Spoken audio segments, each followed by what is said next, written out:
Fears are growing that Indonesia is planning a major military assault in its Papua province. The country's top intelligence official in the province was killed last month by the West Papua National Liberation Army. There have been a spate of recent killings on both sides. West Papuans have defended their actions, saying they were eliminating spies posing as civilians. Pinned down under fire in the highlands of Indonesia's Papua province.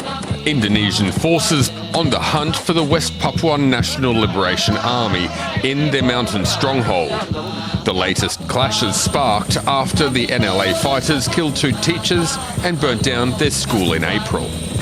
Those declared words so that because the words identified as spy by the Indonesian military police.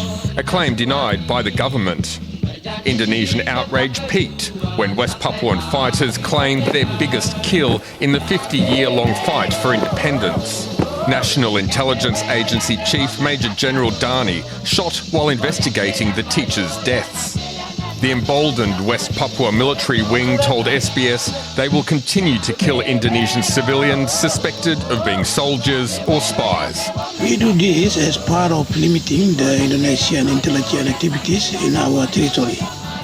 Indonesian President Joko Widodo ordering an immediate military crackdown in the remote eastern province. The West Papuan political wing in exile fears the start of an all-out conflict. This is really concern me, and I alert the world. This is real war are going to happen in West Papua. After decades of military lockdown with no international observers or media allowed access, recent reports of dozens of casualties, both civilian and combatant, are impossible to independently verify. Jokowi, let's sit down and talk, find a solution, peacefully solution. Jokowi, sit down with me. That seems unlikely. With claims of helicopter gunships being deployed, this unverified video posted on a military social media account. Indonesia is now prescribing the ragtag West Papuan fighters as an international terrorist organisation.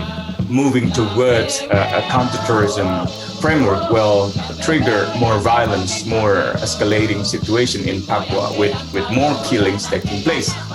And all the perpetrators can escape in a full impunity. Estimated killed in this long-running conflict, hundreds of thousands of Papuans and many hundreds of Indonesian soldiers. Human rights violation committed by the military or by the non-state actors such as Free Papuan Movement must be brought into court. The West Papuan political leadership rejecting the terrorist label. This is the humanitarian crisis committed by Indonesia. They are terrorists. Indonesia is terrorist. Australia has previously voiced concerns over human rights violations, but continues training the Indonesian military. Australia, this is happening in front of your door. 500 kilometers from north of Queensland. A brutal conflict continuing to unfold and largely ignored by the outside world. Stefan Armbruster, SBS World News.